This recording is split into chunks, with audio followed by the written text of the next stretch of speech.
You found it. Your home for the best content on your favorite team, the Fighting Tigers of LSU. Do us a favor, subscribe to the channel, leave your comments below, and be sure to smash that like button.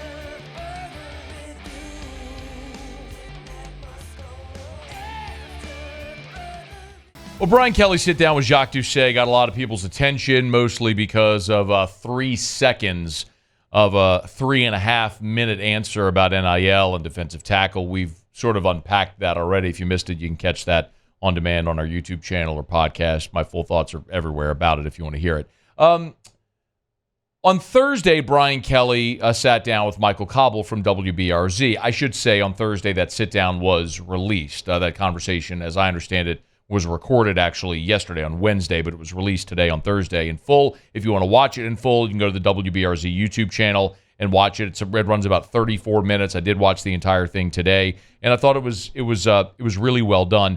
Let me just get this one out of the way first. There was sort of the NIL follow-up to that conversation where Brian Kelly was asked if LSU is in position to compete in the NIL space. Here's what he said.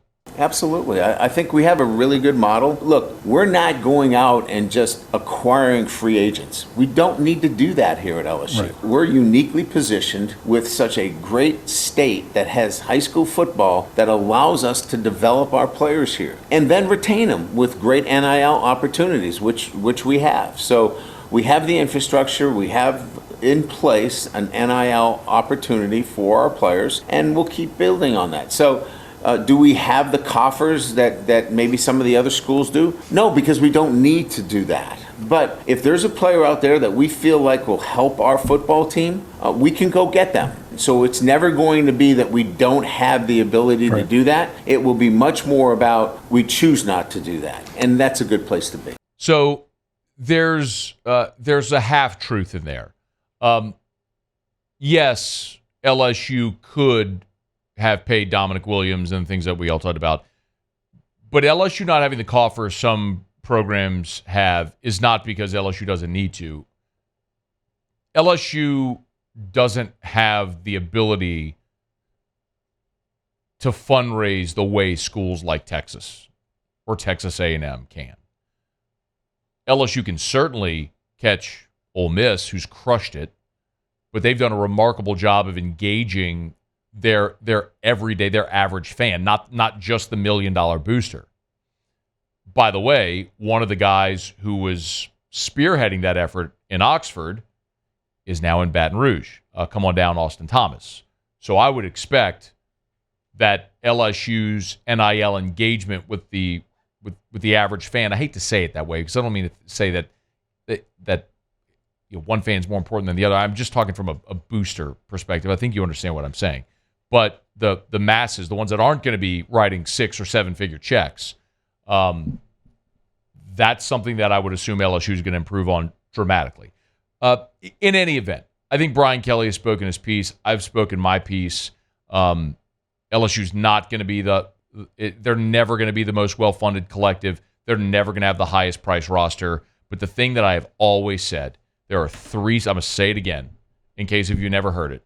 There are 3 schools in America, 3, that have a distinct advantage, being the only Power 5 school in a talent-rich state, and that's LSU, Georgia, and Ohio State. With all respect to Georgia Tech, they're not playing in the same game, fishing in the same pool as Georgia is. Louisiana, Georgia, and Ohio are talent-rich states, and those are the only Power 5 schools in those states. Kids grow up in those states, they cut off their arm to play at LSU. And that's just true. Will Campbell, if he wanted to be a free agent, could have left LSU this offseason, put his services on the open market, and made a boatload of money. Because anybody would have paid a program-defining left tackle that's going to be a top 5 pick in the draft, whatever his number was. There would have been programs that would have done it. But Will Campbell, who has a great NIL opportunity here at LSU and gets to play for the school that he always wanted to play for. And that's going to mean more here than a lot of other places. So, yes, I agree with Brian Kelly in that sense. LSU's not going to be the most well-funded collective, but they're still going to be able to win because you're always going to have guys like, just look at the receivers. Malik Neighbors, where is he from? Oh, Lafayette. Brian Thomas, Walker. Jamar Chase, New Orleans. Justin Jefferson, New Orleans. Odell Beckham, New Orleans. Jarvis Landry, Lutcher. Oh, really? All these amazing players, they're all within an hour of your campus. That's the advantage LSU will always have, because there are some guys that would cut off their arm to play at LSU, and they're just never going to leave. There will be ones that do, and that's okay, but there's enough of them that are going to come and stay. Some of the other stuff, they covered a lot of topics. One of the things that I found interesting was, and I want to get some of the defense stuff because they did go deep into Blake Baker and Cory Raymond and those guys leaving and coming back. I want to get to that in a second, but I thought this was interesting as well. We've talked so much about Garrett Nussmeier being the son of a coach and how that maybe helps him being the son of a coach. And Brian Kelly's answer, I thought, was actually really interesting. I thought where that really paid dividends for us is with him staying when he wasn't the starter. I think having that coach's pedigree gave him the patience and maybe I think forward thinking, if you will, that, hey, I'm going to get my chance, and when I do get my chance, I'll make the best of it. I think that's really where it helped. Right now, where he stands as the starter, I think that pedigree shows itself in the leadership category. Okay. Because he's been around the game. He knows the game is more than just playing it. You also have to lead from that position. So we're getting great leadership from him as well. And so now you've got a quarterback that's also one of your best leaders. By the way, I'm not going to poo-poo a quarterback that transfers. Let's be abundantly clear. The guy that just won the Heisman for LSU transferred here. The last guy that won the Heisman for LSU transferred here.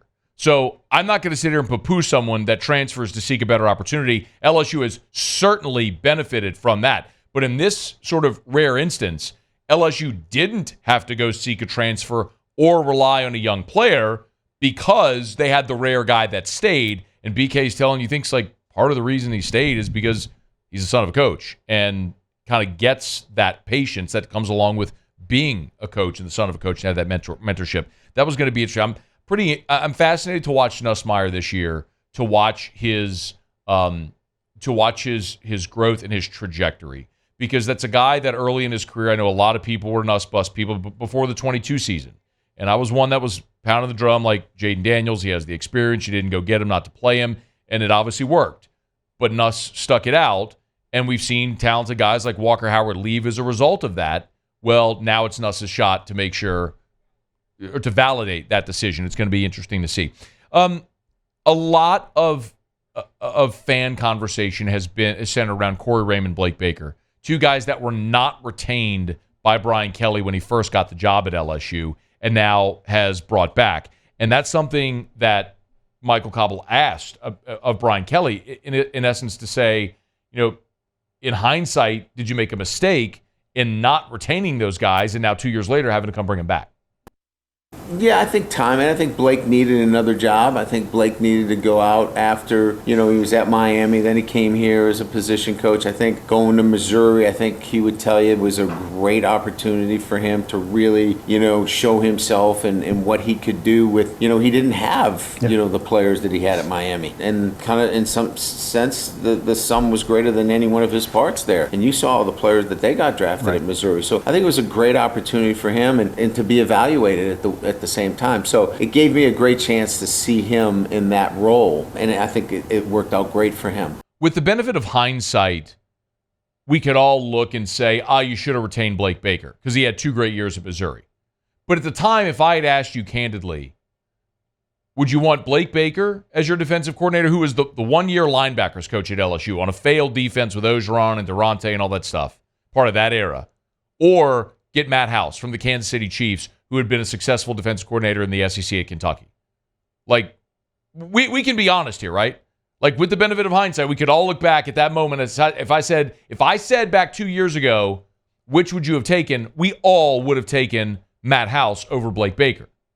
We now have the benefit of hindsight, however. So, and Matt House was a linebackers coach as well.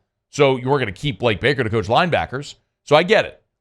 And yes, it did allow, now when you bring Blake Baker back, the opportunity to say, well, now I've seen him be a coordinator in the SEC for 2 years very successfully. He's gotten that experience. And when you're at LSU, you can take the defensive coordinator away from Missouri.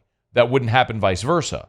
So You just are able to make a more informed decision now. But 2 years ago, I think we all would have said the same about Matt House over Blake Baker. Where I disagree with Brian Kelly is on Cory Raymond. I think this is his this and not retaining Greg McMahon as special teams coordinator, I think are his biggest misses on staff since he's been here. But this is what he said about letting Cory go initially.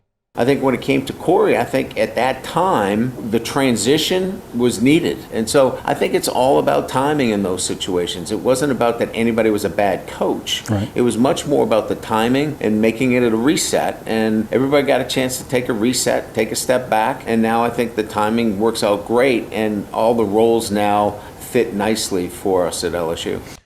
I fundamentally disagree with him there. That was a mistake. You replaced Cory Raymond with Robert Steeples, who that was his first college position coach job, and it was inheriting DBU. That was a miss. That was a miss. That was a fail. Like that was like it's okay. Kelly on his staff hires has had far more wins than losses, far more checks than X's. Letting Cory Raymond go the first time was a massive failure. That was a mistake categorically, and your secondary suffered mightily because of it. But credit Brian Kelly for having the humility to turn back in hindsight and say, we need that guy. And by the way, I love this too. There's